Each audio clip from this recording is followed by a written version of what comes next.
Hi, I'm Fynnion, and this is Once Upon a Baby Slasher.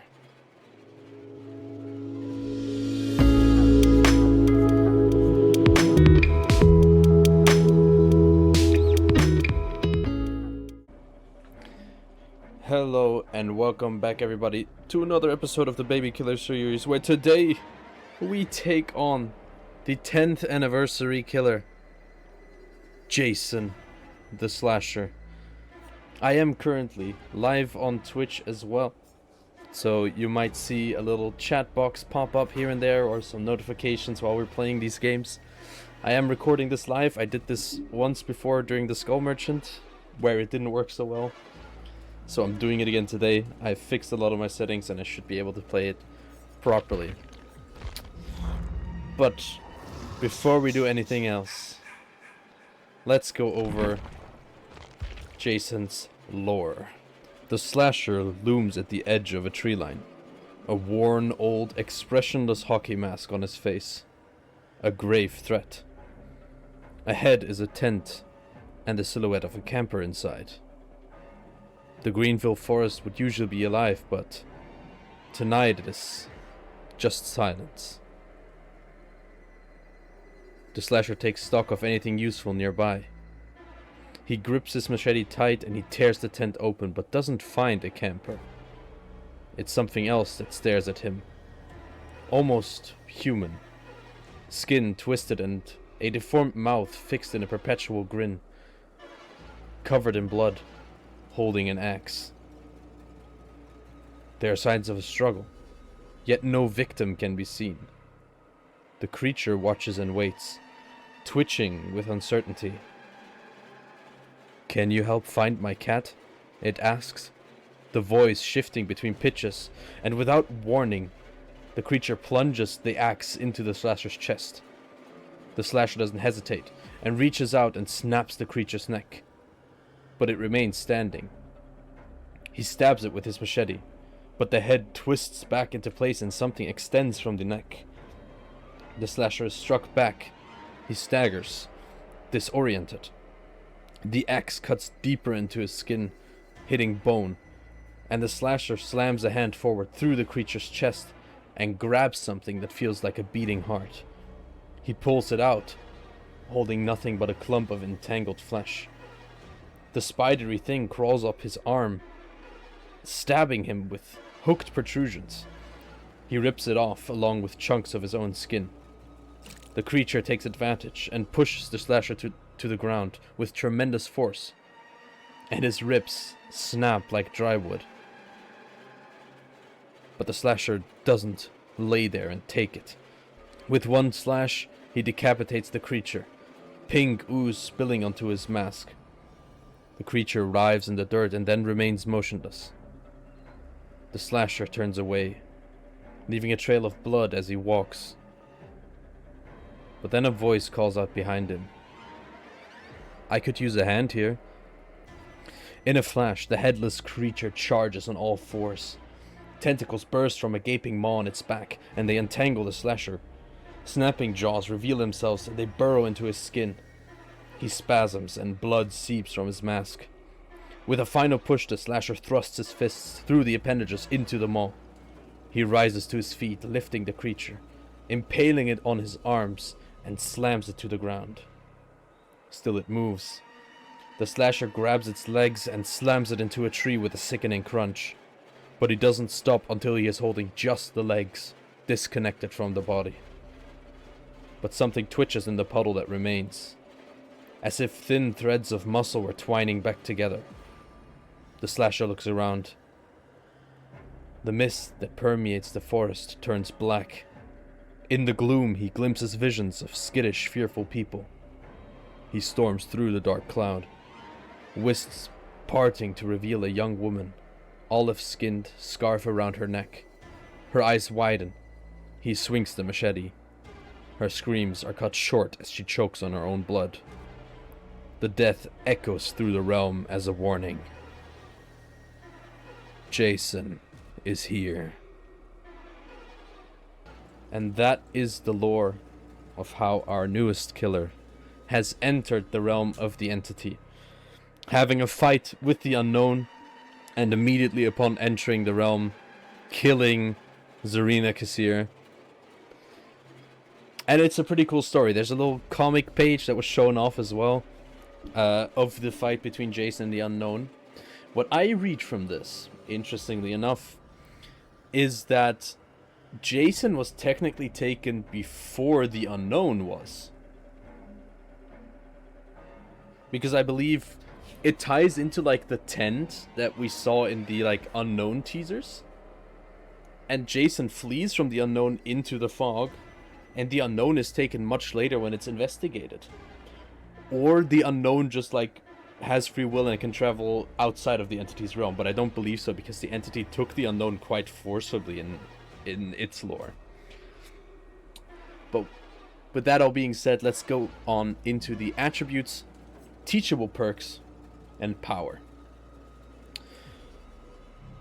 The slasher, Jason, moves at a movement speed of 4.4 meters per second, or 110% of a survivor's base running speed, making him a little bit slower than your average killer.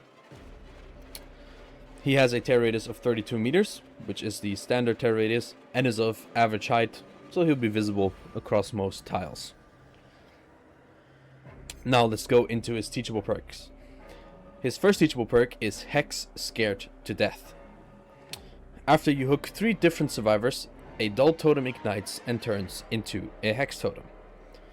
While chasing a survivor, whenever you basic break a pallet, survivors within 13 meters scream and gain 13% hindered for 3 seconds. A nice little perk that helps in chase, but it requires a basic break, so it can't be used on killers that use special breaks with their power.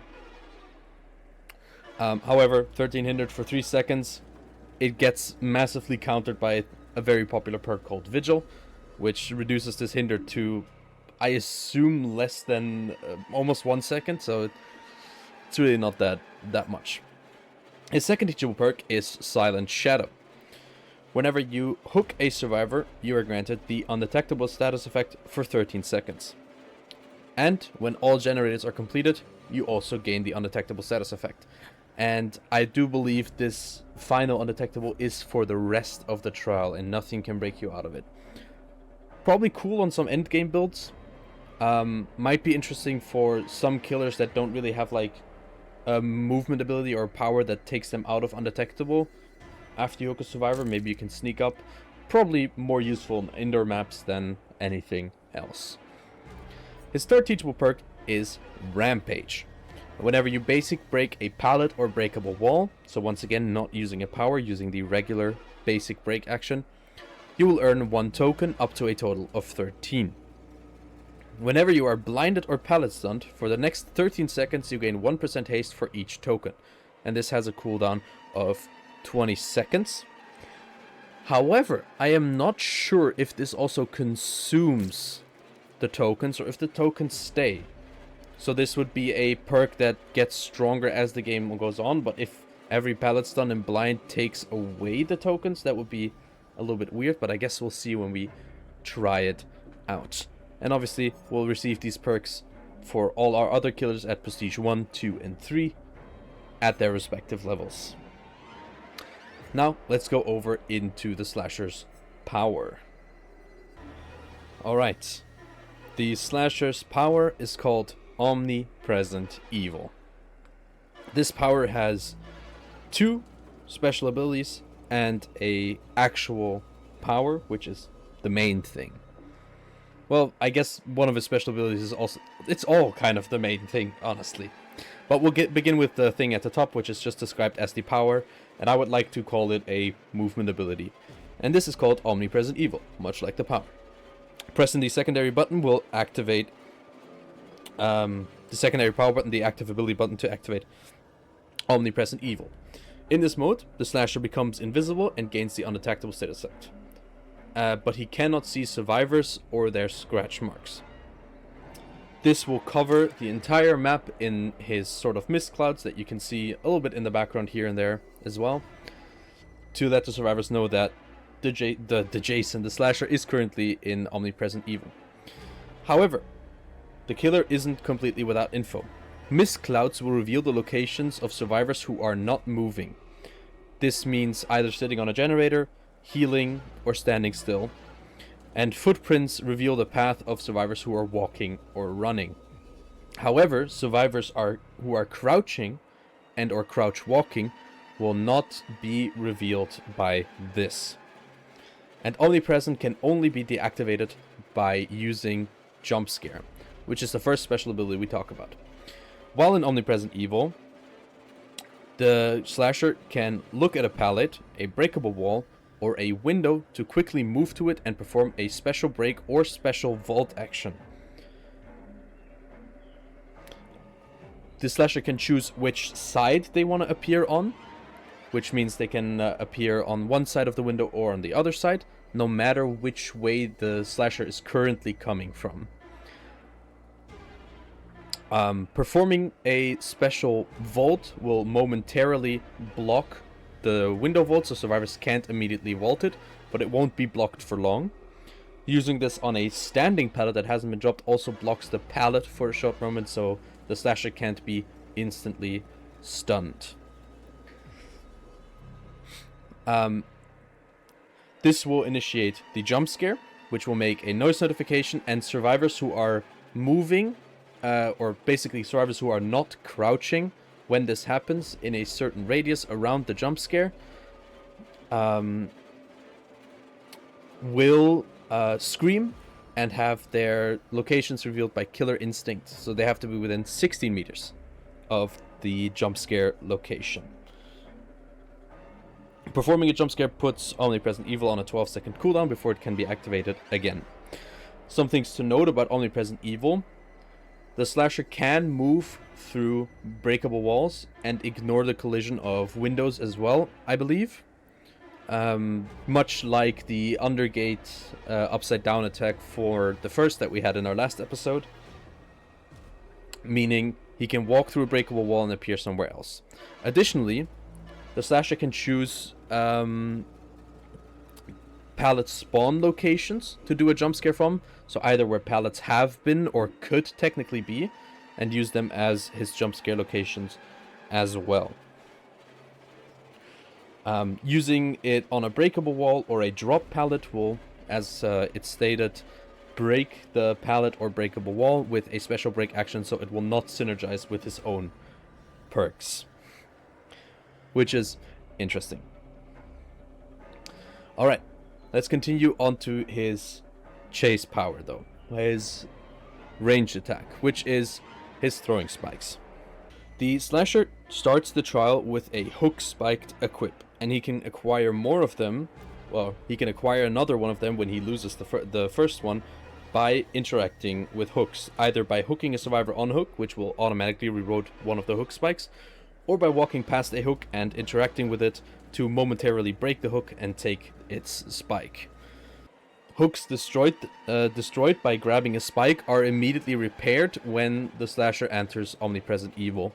And the slasher can also grab spikes from hooks while in Omnipresent Evil. But he can also grab different spikes. Around the map, regular spikes can be acquired through scrap piles, and these spikes can be a lot of different things. There's a wooden spike, there's a stop sign, I believe, there's a pole, there's a lot of different, there's a couple of different ones, and they just look different, but they all function the same. Now, by using the power button, the slasher can aim the spike and release it to cancel the throw. While aiming, pressing the attack button will throw the spike. Survivors who are hit by any type of spike lose 1 health state and are pushed in the direction that the spike was flying. Survivors who collide with a pushed survivor will be injured if healthy, or affected by deep wound if injured. If an injured survivor is hit by any spike, and they hit a wall during the spike's impact push, they become pinned into the wall and are completely immobilized. Survivors automatically unpin themselves after some time, but other survivors can also come by and remove the spike, allowing the survivor to drop into the ground to be healed. But the slasher is able to quickly pick up a pinned survivor by pressing the interact button while next to the wall pinned survivors. If healthy survivors are hit by a hook spike specifically, the spike impales into them, afflicting them with the broken status effect until the spike is removed. Additionally, the slasher gets to see the aura of the impaled spike when close to it. So it's a little bit like the axe on the animatronic, where you can see it through the walls. Survivors that are downed with a hook spike can also have the hook spike remain in them, but I'll go over that in a second. I mentioned the scrap piles already. There's going to be 10 scrap piles within the trial grounds, and just walking by them you can pick up one of these spikes. And the scrap piles themselves get replenished when activating Omnipresent Evil. Now, as it's probably very well known, the slasher has 3 different Moris. He has his main Mori, which he can perform at the end of a trial or by using a Mori offering, but he also has 2 mini Moris. The first one can be performed on any survivor impaled on a wall that is on their last hook state. And this can be done with any of the spikes, they just have to be pinned into the wall. The second can only be done with the hook spike on a survivor that is on their last hook state, that is downed with the spike, with a hook spike specifically. Those are the 2 mini Moris. We'll hopefully get to see a couple of them. And yeah, that's everything about this, the slasher. His attributes, teachable perks, and his power, as well as his lore. Now, there are some skins. Some very cool looking skins. We have Death Forsaken, sort of zombie skin with a spoon. We have the Depths of Despair, which has a little chain sound, which I absolutely dislike. Then we have the Backwoods Horror and the Backwoods Terror. And of course we have the Slasher and his Bloody Slasher cosmetic. I'm thinking of buying a cosmetic. Most likely the red flannel shirt. And using it with the Bloody Mask.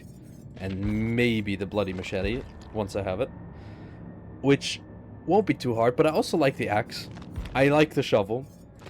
This weapon looks cool. And I'm thinking of buying maybe the full outfit, because I do like the way the axe looks itself. Actually, I'm gonna do it right now. I want it. We're gonna buy it. Bam. Backwoods Terror unlocked. Now, I do want to quickly mention that I've already played Jason. There's a video on my YouTube channel. You can check the info box at the top if you're watching this on YouTube right now. Where I played Jason on the PTB. My very first game of Jason on the PTB. But it's not the only game that I played on Jason. So I do have some practice with Jason. And I thought I would do this episode a little bit differently. For one quite simple reason, honestly. I banked up a lot of blood points. We obviously got the code DBD10 birthday for 10 million blood points a few days ago. And I thought, stupid as I am, that the anniversary was gonna begin today. So I was gonna keep those blood points and spend it on all my killers to unlock a bunch of cakes. As I am in the process of getting every little killer leveled up to a prestige. But now I have these 14 million blood points and I can't earn any more for 9 days until the anniversary actually starts with the new survivor releasing. So I thought, what if I spend enough blood points to bring Jason to prestige 11 like all my other killers, and then I play exactly 13 games, and on the 13th game we go for the Adept achievement, and we pray that we get it in one go. And that's how I'm gonna do it. So when I go into the blood web here, and I type in 500 blood points, I can buy that. It'll get me to prestige 11, 550. It's gonna cost me 11 million blood points. That leaves me 3 million still. Well, a little, I think 2 point something. And I think I'm gonna do it. Just be a prestige 11 Jason right off the bat. Unlock all the add-ons, all the perks. Unlock the bloody cosmetic. Unlock 63 Moris for some reason. But only 12 bloody party streamers. It's so dumb. Alright. And obviously this unlocks the perks on tier 1, tier 2 and tier 3 on all my other killers. We have the Crimson Machete. We have the bloody beaten gear, and we have the splattered hockey mask, as well as the iridescent silent shadow, iridescent rampage, and iridescent hex scared to death cards. But none of these icons. I'm not too inclined to run those. I'm also gonna quickly update my Steam profile to say that I'm Prestige 11 on Wraith 2 Slasher. So I'm proud of that. Took me a while to get the first up there while I was leveling the other ones. And actually, to be accurate, I do have to quickly get up a level of prestige on the Trapper. 8 Moris? Wait, did I not even get one bloody party streamer? Not a single bloody party streamer, but I got 8 Moris. Thank you, behavior. Thank you. Oh, that's so stupid.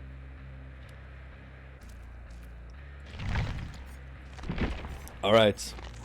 I would say let's make some builds. I'll read through the add-ons because they did change some.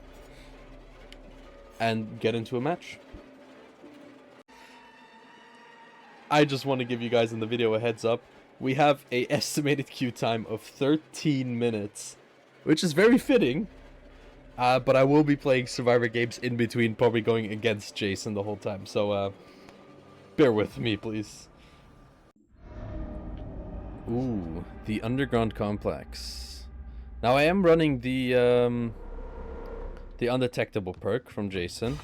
I can go into Omnipresent Evil quickly here. I'm gonna assume somebody spawned up here. Somebody dropped down as well. Just gonna give her an M1. And pin her to the wall straight away. Let's go. God, this is so fun. We should get a hook back immediately here. We can go...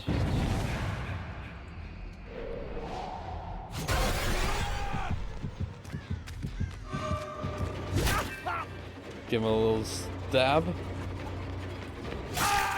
And another quick down. Before we hook him though, can I touch that real quick?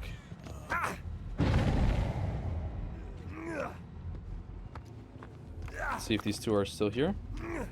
Okay. Injured girl went...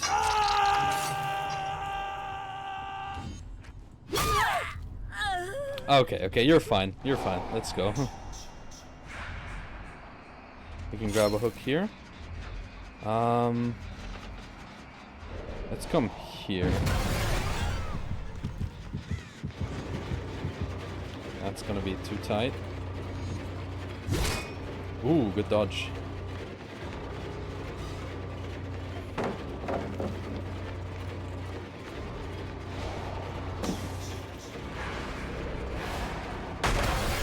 I wanted to do that a bit quicker, but I couldn't.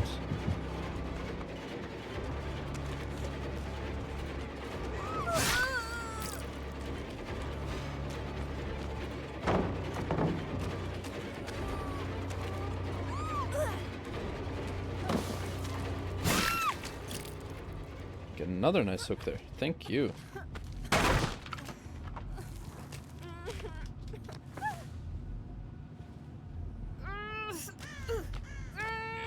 Okay, Ace is healed.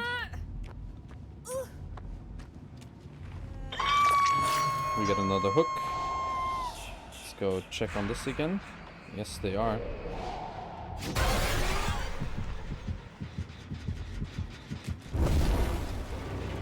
that is the Yunjin.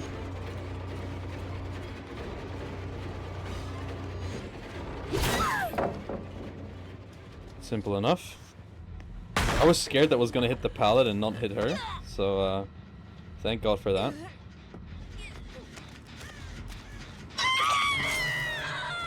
We'll go back into Omnipresent Evil here. We have 2 sets of footsteps. That's the Fang. I don't want to chase her again.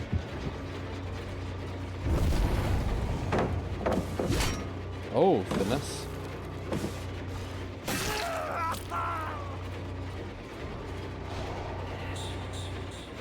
I need to find a hook quickly, if I can. Well, might lose the ace here. Yeah, okay, we lost him. Or he's still around here. Oh! Sorry, that looked funny. I just realized the after hook thing for Jason's not really that impactful, huh? Because I do already go undetectable with Omnipresent.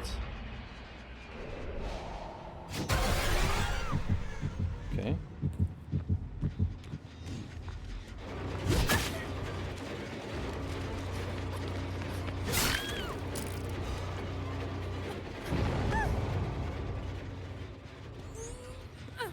Should have maybe triggered that first, but...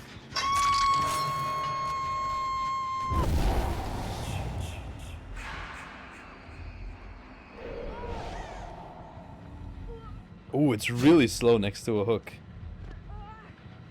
There's somebody here. I think if we down her now, we might be able to get the Mori.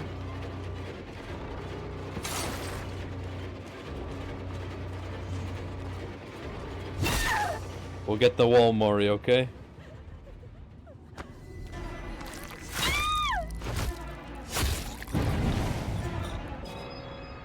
Damn. Grab another one of these.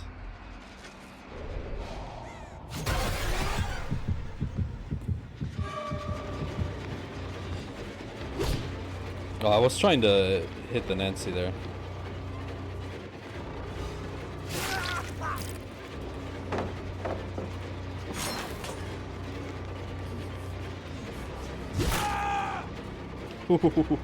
What a flick.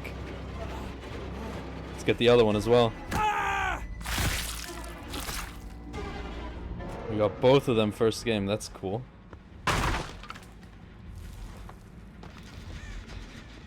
Oh, that one's not. Okay, we know the Nancy's here.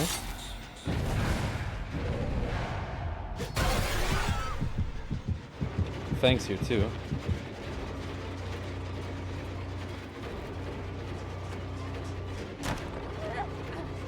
Oh, I got a little bit stuck there. That was awkward. I think the Fang doesn't want to play anymore.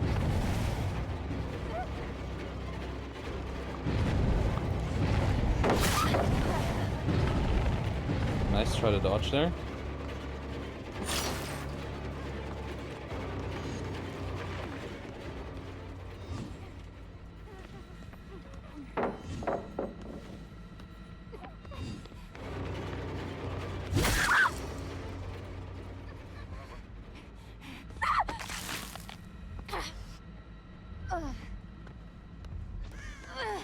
There's 2 of these piles right next to each other. That's a little bit awkward.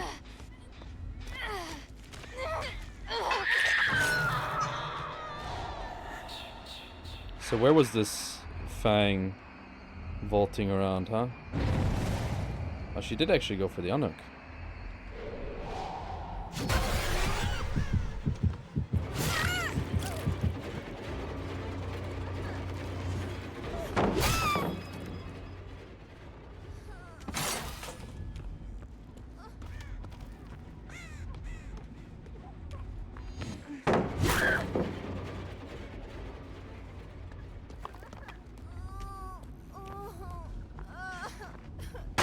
Oh, the spike just disappeared on her.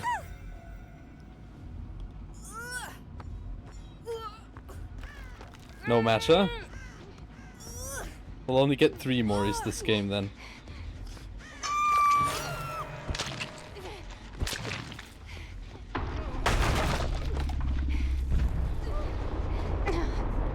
We need a nice spot for it. I'm gonna take screenshots.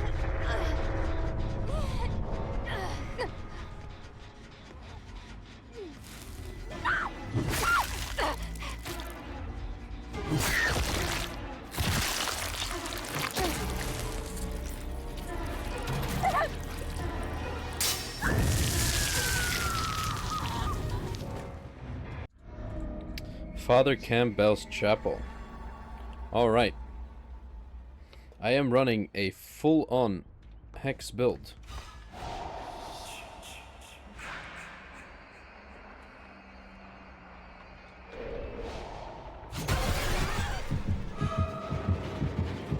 They're all here.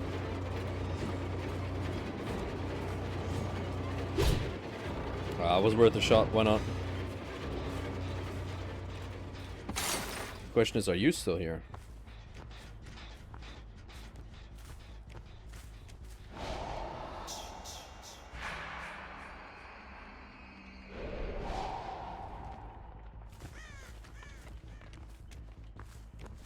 Okay, I've kind of already lost them. Oh, they're still here. Still around.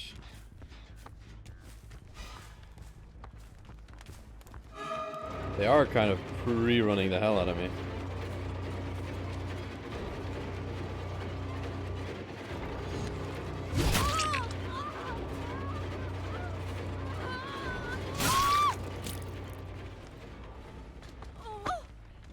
I shouldn't be too worried. There's no flashlight in the game.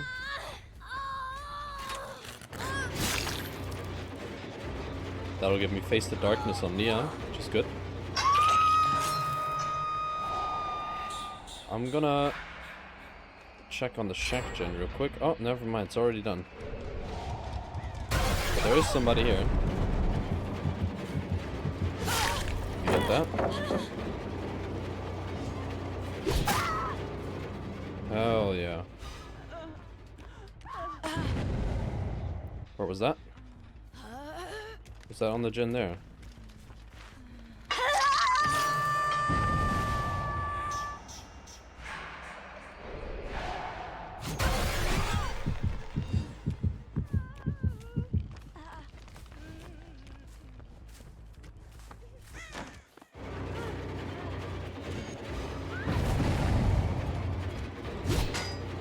Damn it.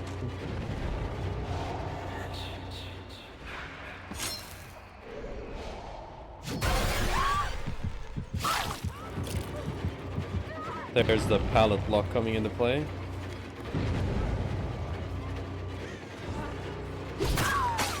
Oh, got another one impaled.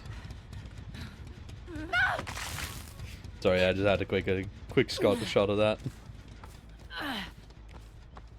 I hear somebody there, I think. Okay, they healed the Nia.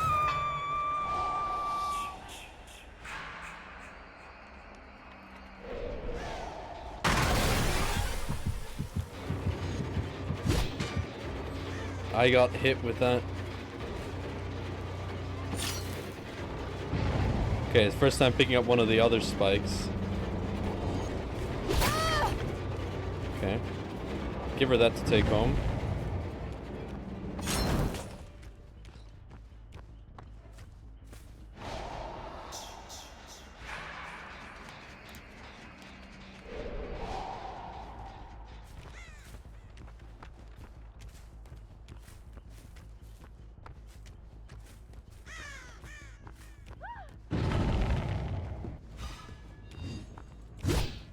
Ooh.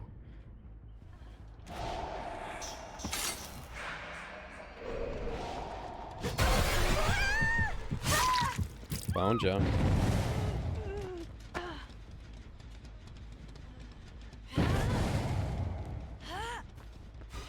I'm putting her right by a hex totem, which is not ideal, but I'll deal with it later. Underneath here, I do want them to cleanse a few of the totems. Okay. Oh. Imagine if I have an angle here. I don't, unfortunately. That would be cool as hell, though. Who is this?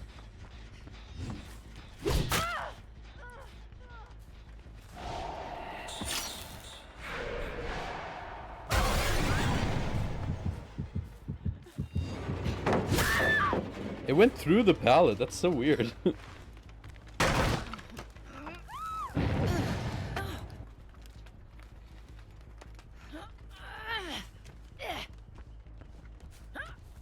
Okay, I'm just showing off where my hex totems are now. But I guess right now they can't cleanse it because Nia is still injured. Let's go here.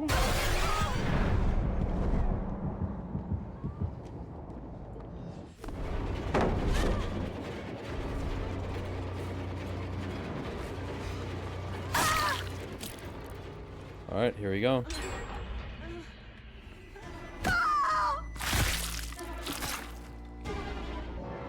That's one.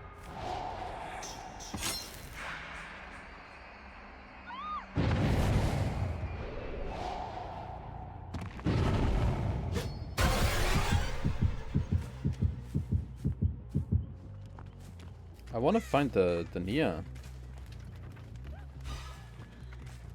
Oh, that's not the Nia. That's Alara. I had to try. Okay, we'll go for her then.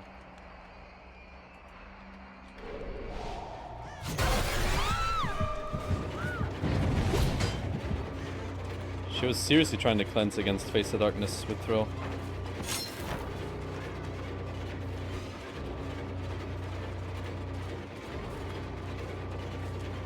I got confused by the scratch marks there. Ooh. Swing and a miss. Oh, I lost Chase, so it's not blocked anymore. Now it's blocked.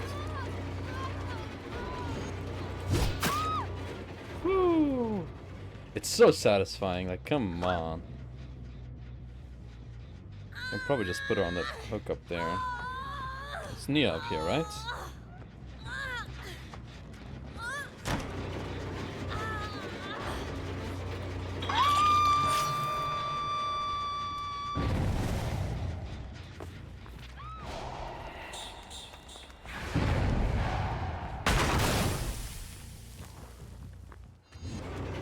Has she found the Jason counter? You just drop a pallet, you place a chem trap on it. Oh, she didn't while she went through.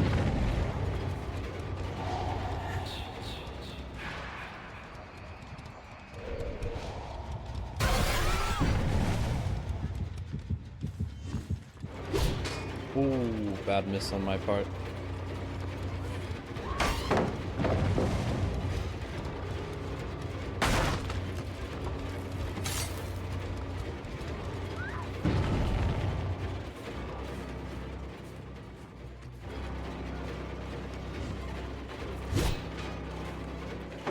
Nice dodge.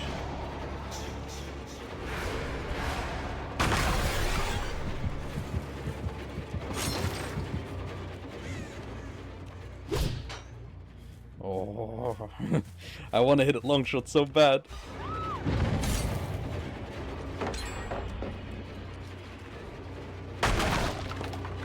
We're just pre-dropping it all. Oh, she actually went the other way.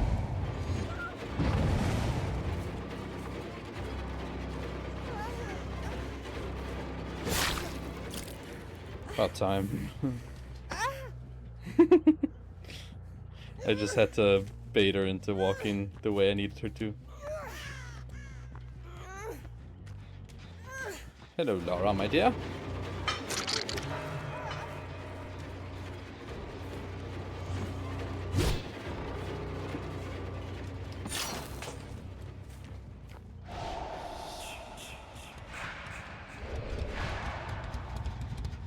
Okay, she didn't go here.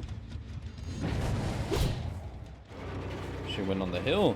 Interesting choice.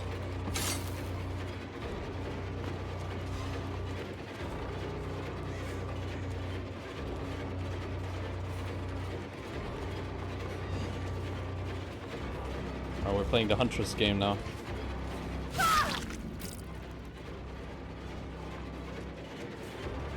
I want to pin you to a wall so bad. No, that wasn't a wall pin. How sad is that?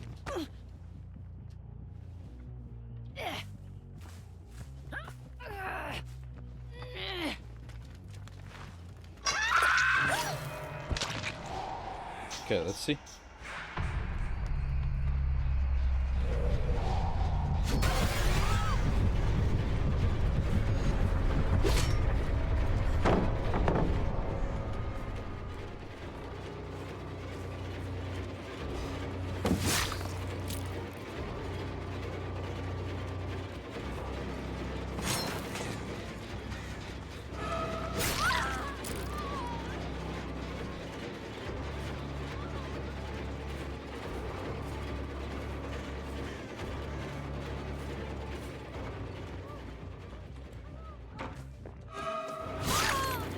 Good dead arts. I don't wait out dead arts anymore.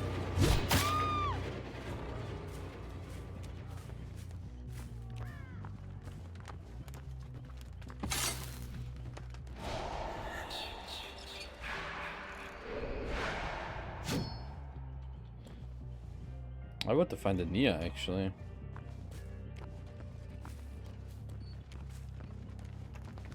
Pretend I didn't see her.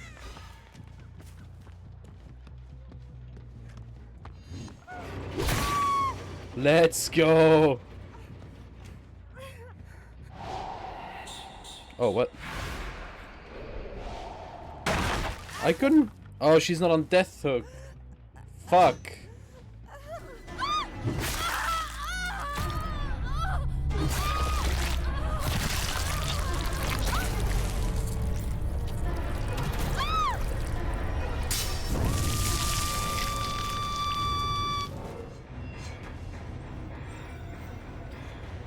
Let's go.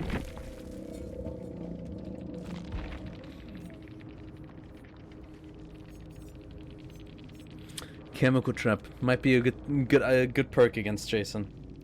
Just drop a pallet while in chase and you place it on it where it's only present, and then he pretty much takes the slow for free.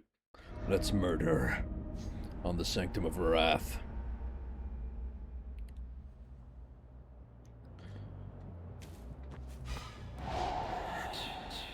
It is possible that they spawned over there, but I will assume this side maybe.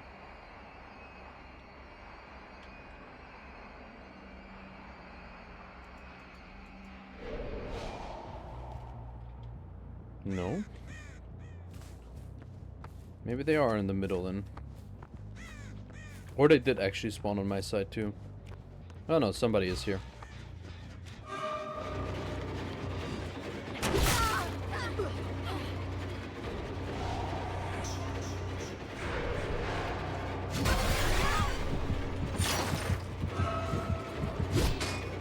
Ooh, nice dodge. But I get you with that. Is this a Scourge?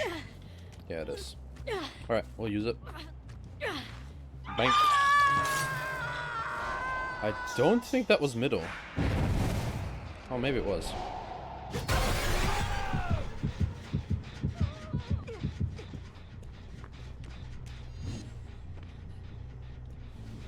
I was hoping she would keep running.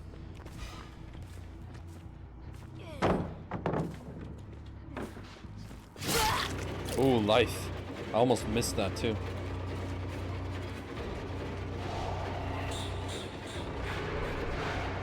Oh, I went the wrong way. Okay. Ace stopped the regression. How about that, mister?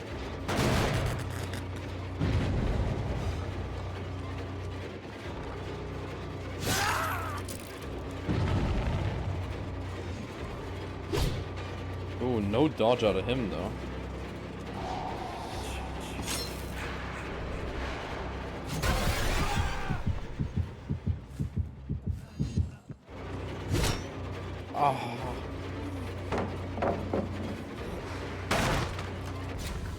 Nice job. Champion of Light and Residual. Damn, bro, that's mean.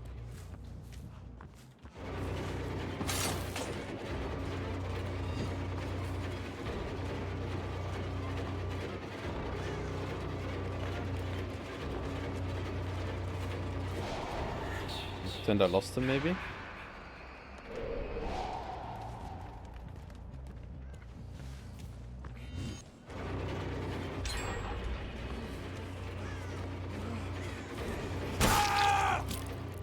Damn, man. Nice job.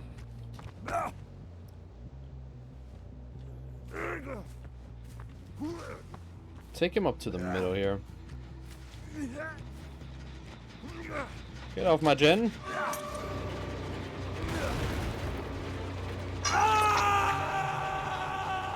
All three of them here. Okay, looks like she jumped off. Sable.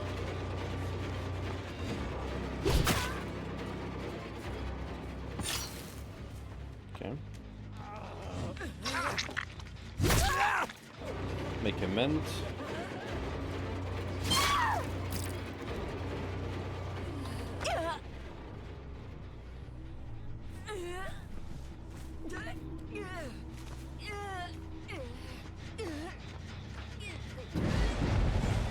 There goes my hive mind, unfortunately.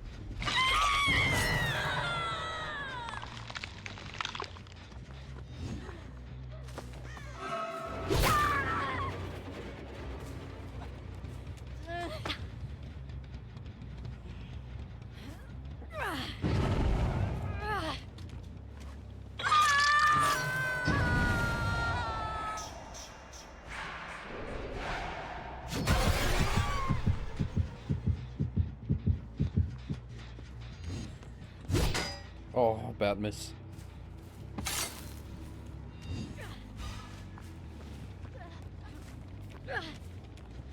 We have our last person here. Oh, she didn't even hold the check spot. Oh, the gen.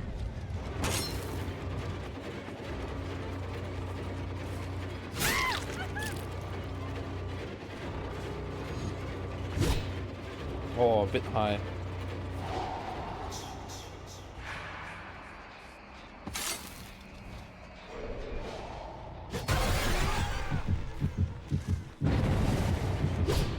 Oh, I tried to aim for her and then hit him. I messed it up a bit.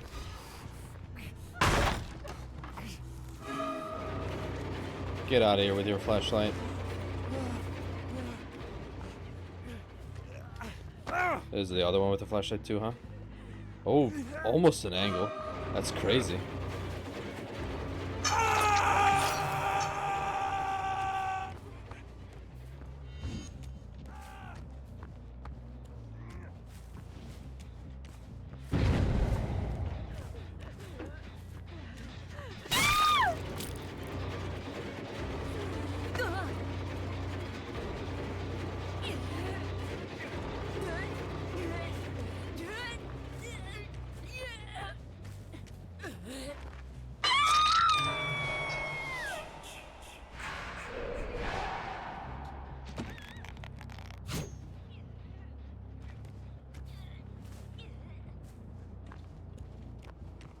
Okay, I might have miscalculated.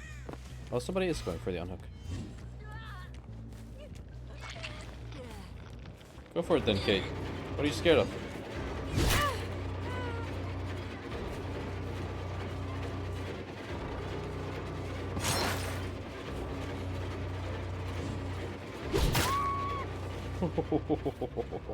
Yes! Yes, yes, yes, I like that. Oh. Oh, a bit early. Also Champion of Light. Damn.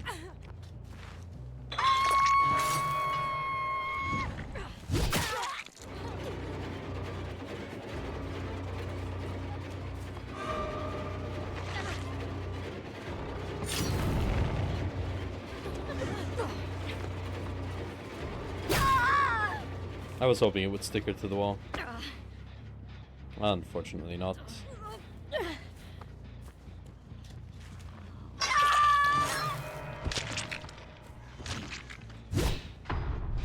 Oh, that was like worth an attempt, right? Surely.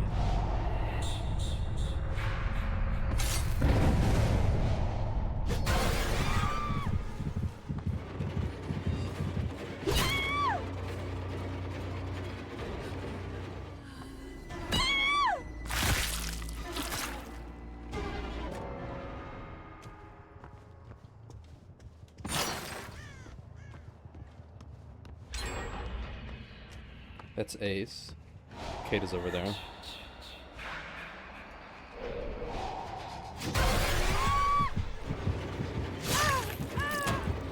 Okay, she lost a bit of her speed boost there.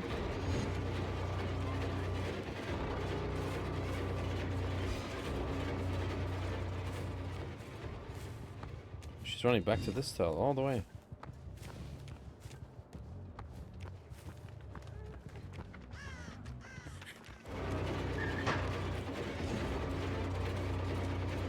Come out.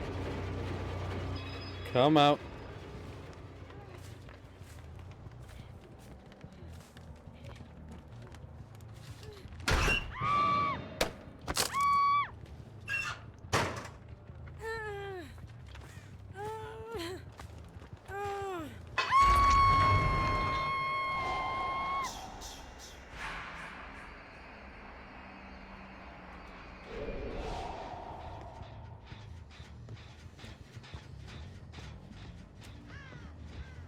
Can we spot Ace from up here? Maybe she's letting go, huh?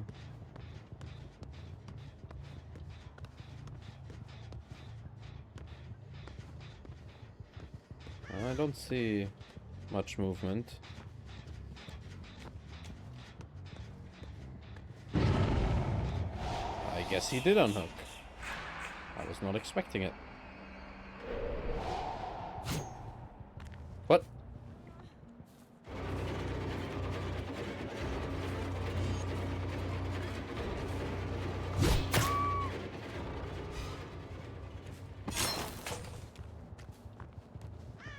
Okay, now where's Ace?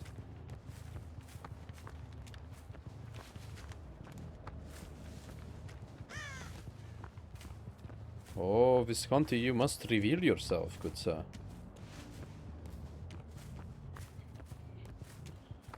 Perhaps I want Kate to live, and you to die.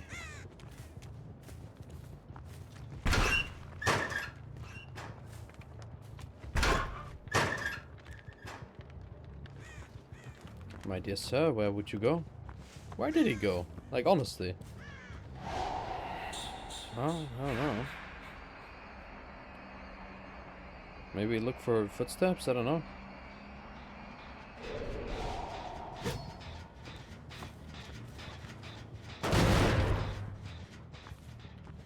Okay, looks like he did pick up.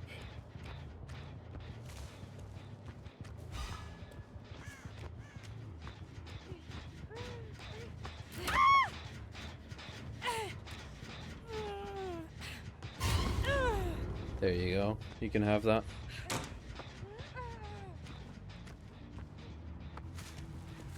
I am so blind.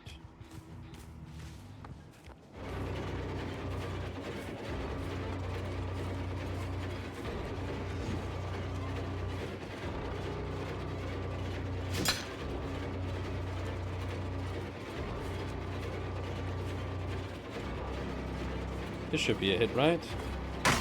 No, I guess not. Ah, you greeted for the champion of light.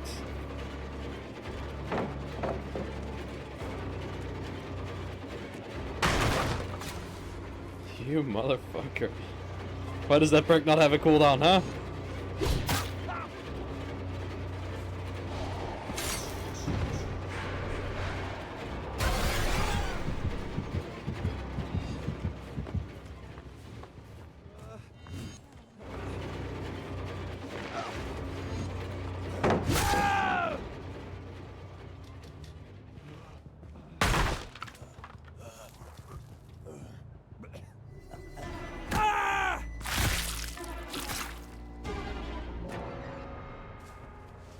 Oh.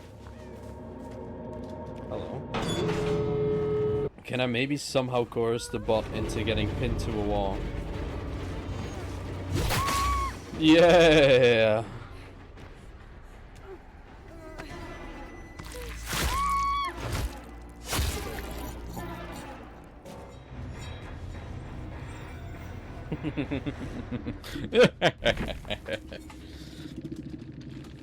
Oh, Jason's fun, dude.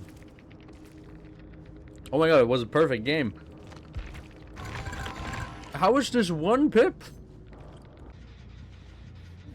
Yep. Saw it coming. I wasn't recording the match, and it's going so nicely, actually. And I just got the achievement for skewering people. That was a bad miss.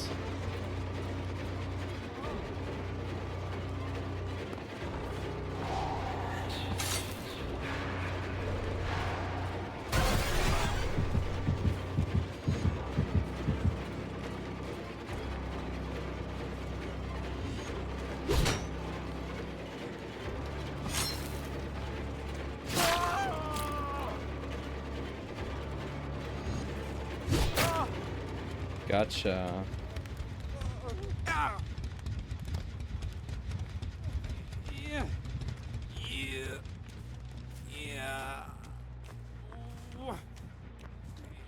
Surely somebody's on this.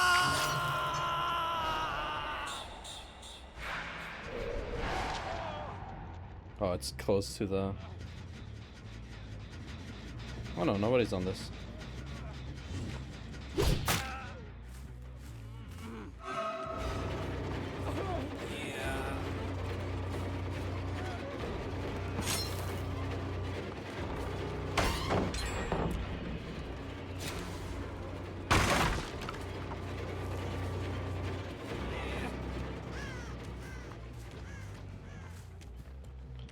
Can let them go for the unhook.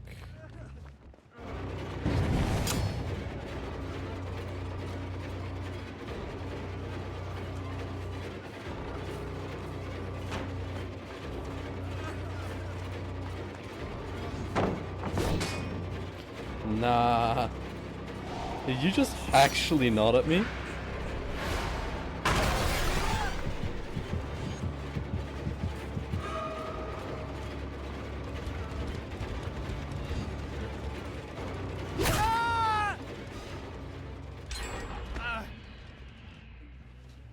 Yeah, we're getting there. I'm thinking maybe we can do it.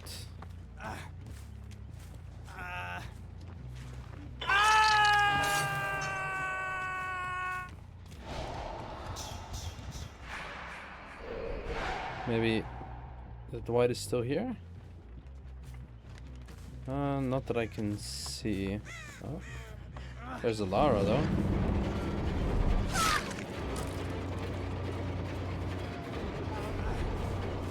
I thought maybe she was gonna trade.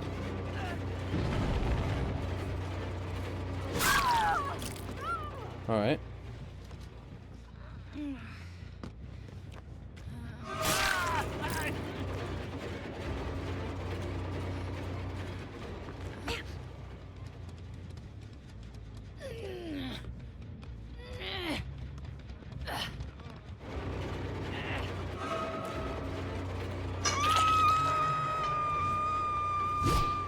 Ooh.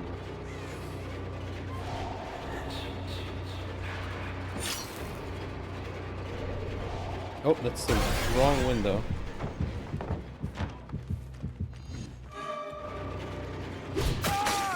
Oh! We got him skewered again.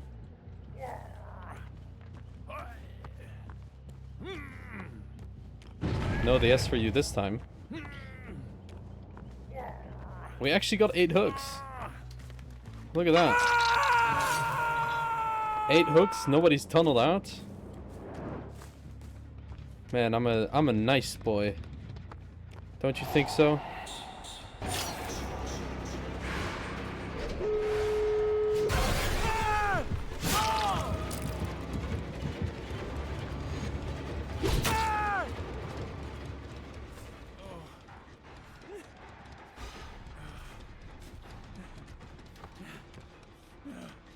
I can't pick him up?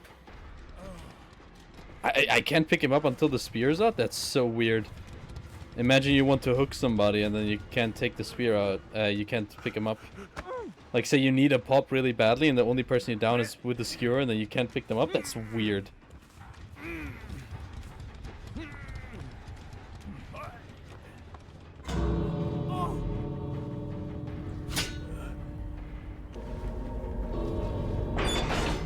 Got the edge close through. Let's go. I did what I wanted to do. I could have had 2 more downs there, two more kills. But I did what I came here to do.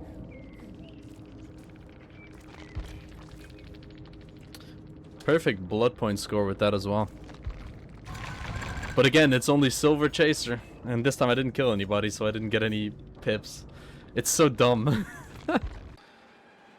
Alright, everyone on YouTube. Oh, I still have the dog on screen. That's my survivor perk protection.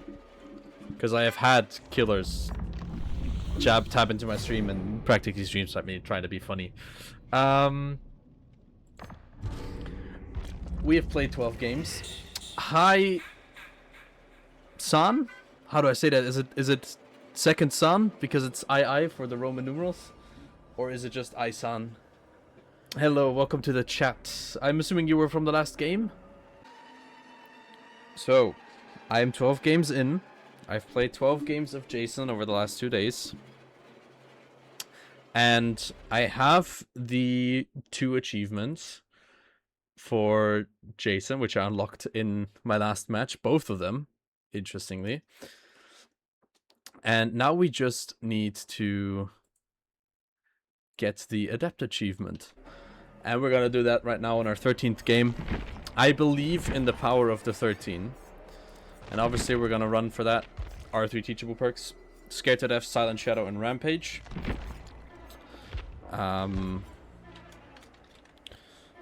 Scared to Death, Silent Shadow, Rampage. For the add-ons, I'm gonna run the Deputy's Badge for the regression, because I think that's neat. I don't think we're gonna need this, because if we're at that point, it might already be too late. The Screaming, I don't really see a benefit in that. This could be nice. We've had some success with that add-on, the eye goop. Exhaustion could be nice. Aura Reveal, I played it once, it's not really that necessary. This one is cool. We could try this one again, but I haven't gotten a lot of value from it. So I think I'm just going to go with the eye goop. And then, since it is going to be an Adept, we are going to do Hatchet Shack. To hopefully not have to play the weird hatch game. Anyway, let's look for a match, and we're gonna run this outfit, and let's see if we can get the Adept. But first, we're gonna play a survivor game. We got the Underground Complex. We're back where we started. This was where we played game 1, and now it's where we're doing the Adept. Alright. I'm gonna take a gander on the gen up there. I don't know if I've ever had survivors not spawn here.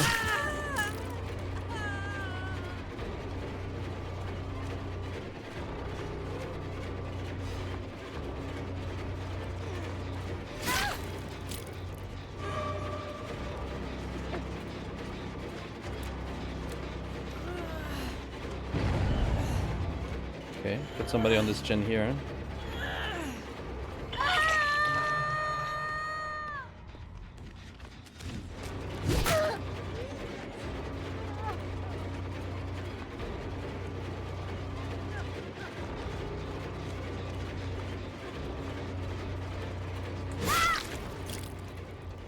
Okay, that's 2 very quick downs. This might be a flashlight this time. No! She messed up the initial blind.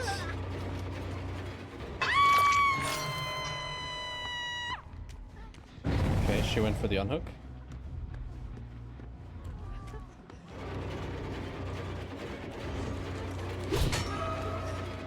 Oh, the dead hard. She still had her endurance.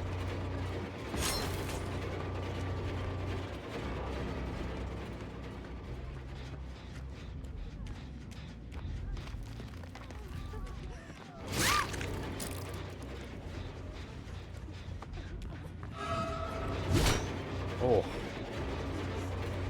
Does she want to DS me? Is that what's happening here? Okay. I guess it was.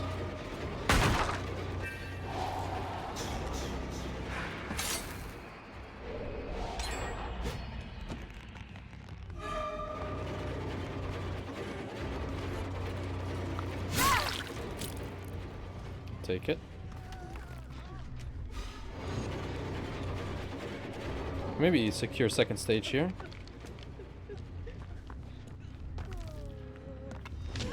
Okay, nice. We got second stage.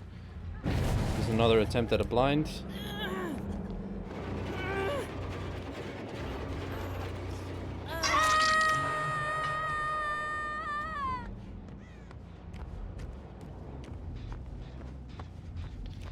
See, this thing really wants to be chased.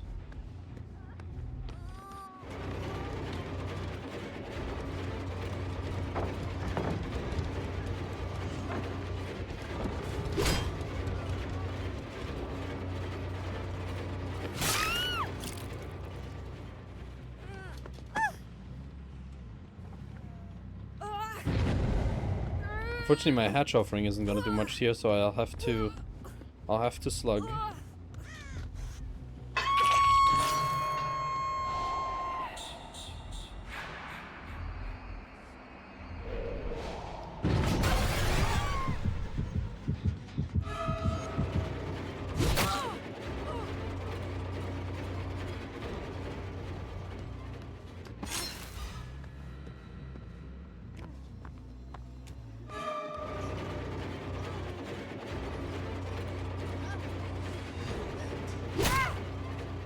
Okay, we get the bot out.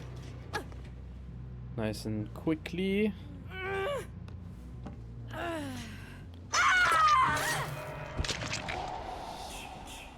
They did heal up the Fang.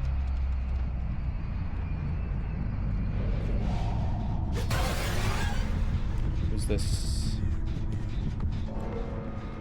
Oh, that's a Thalita. Yes.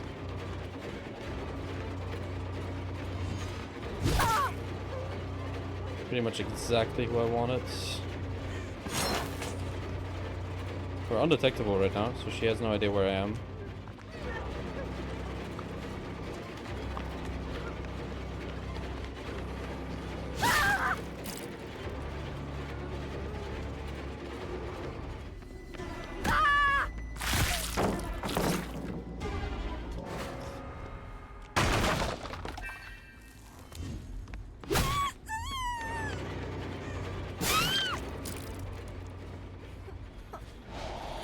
Okay. Oh. That's pretty good.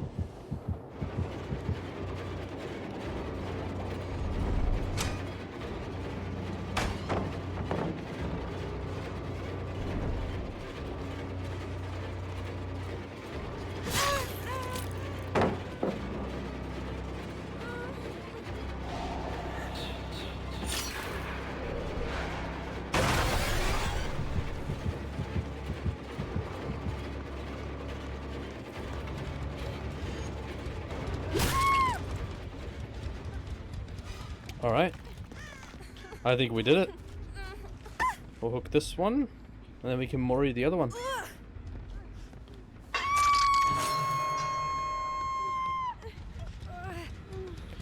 "13th game and we get the Adept. Let's go! Let's go!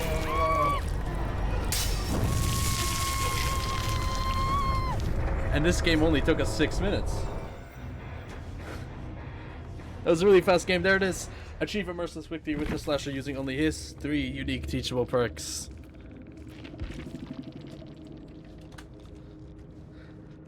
Hell yeah. Oh yeah. Ah. I am so happy. You have no idea. I am so happy. Now, usually this would be the point where we would also reach Prestige 3. It usually takes me around, like, between 10 to 15 games, depending on how much blood points I earn. So, we're right where we usually end off as well. Obviously, I spent so many blood points right at the start that I got to Prestige 11. But I think what it's time for now is to do a little ranking in my tier list. So without further ado, let's head over there and do that, I guess. Guys, here we are in the tier list, my baby killer tier list, where we left it last time, where we added the first right next to the Lich. And today it's gonna be all about Jason. However, before I begin, I do want to talk about Michael. I mentioned him briefly last time that I hadn't played his rework much, but now I have. I've played his rework quite a bit.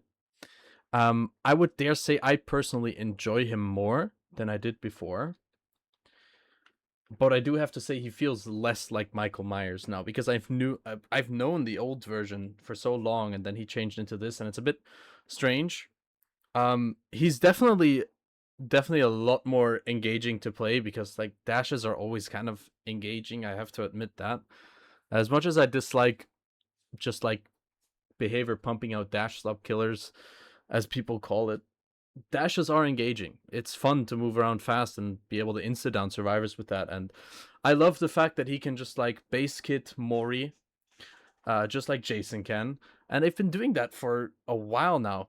The Lich has a base kit Mori if somebody has his item. The first has a base kit Mori if somebody is fully stacked in the Worldbreaker tokens. Jason has two different ones for if you're on Death Hook. Myers has one for if you're on Death Hook. And who else? Somebody else also had one. I don't remember who it was. I really don't remember who it was. Pyramid Head, obviously. Pyramid Head can also... And Sadako, you know. I like that they're using that a little bit more, but I like it more on like Pyramid Head instead of Sadako, because Sadako can do it without even hooking you once, and these killers have to hook you at least once to do it. But I will put him in like the top of occasionally fun. He was usually like, I think beforehand he was like in the middle of occasionally fun, and he's just moved up a bit past all of these. But there are some changes that I also want to make, which is mainly that I am enjoying Springtrap a lot more. I've gotten more used to the Fire Axe. I've gotten more used to traversing with the door, so I want to put Springtrap in the bottom of the usually fun tier. Additionally, I've been playing the Singularity more. As far as I understand, he got some rework since the last time I played, or some changes. And I didn't really feel the changes. I kind of feel like he's same. But I don't feel comfortable having him this low in the occasionally fun tier for how much I actually enjoy playing him. So he's gonna actually move one spot ahead of Myers. Top of the occasionally fun tier. Next up. This pretty much all stays the same. I'm very tempted to move Houndmaster further up, to move Chucky further up, because I enjoy them a lot more. I have played a few games of Artist recently, and I don't find her as fun anymore, interestingly. Because I was doing some tomes for her, and because I'm currently on the tome that is connected to her. And I am actually going to move the Artist to the top of the usually fun tier. She has a chance to move back up, but right now she is down here. And that's okay. Instead, I'm going to move the Deathslinger up. I've been playing a few games of Deathslinger. I just find he's just aesthetically so fun, and like just shooting people with a gun, it's so fun. So I'm going to move him up there. I'm tempted to shift around some of these, but these can honestly, the always fun tier for me can be like in any order, and I'll feel the same about it. They're all on sort of equal enjoyment levels of playing them. All right, now let's get into the bread and butter. Jason Voorhees, our 10th anniversary killer. He's in Dead by Daylight, and he comes with some very interesting things. He has his Omnipresent Evil, where he can't see survivors anymore, but he does get some info on them if they don't use the proper counterplay. He has a ranged attack that's extremely fun to use, super rewarding, like the dopamine hits if you connect with it. And overall, his gameplay is fairly nicely placed. You don't ever feel like you're not doing something. If you think about a killer like trapper. You know, when you're placing traps or like walking to grab a trap, you feel like you're doing nothing. With Jason, even when you're like in chase and walking to grab a spike from a hook, it feels like you're doing something, like you're actively preparing to end this chase. And a lot of killers have that, where even if you're not necessarily doing something actively, it still feels like you're doing something. And a couple of killers suffer from the fact that sometimes you're just like doing nothing. So Jason automatically for me goes above the occasionally fun tier. So he is somewhere in the usually fun tier. I would say I've played him enough to put him in the always fun tier. I've had very successful matches. The only escapes we've had were on the no perks, no add-on games that I did. So he's definitely going to be in the usually fun tier for me. And I think, honestly, he's going to be right up here next to Ghoul. Maybe between Ghoul and Blight. Maybe even above Blight here. Sort of this sort of area. Like around Blight, Ghoul, and Xenomorph. Somewhere in this area. I'm just going to drop him here. I think I do enjoy him a little bit more than the Ghoul. And that's where Jason lands for me.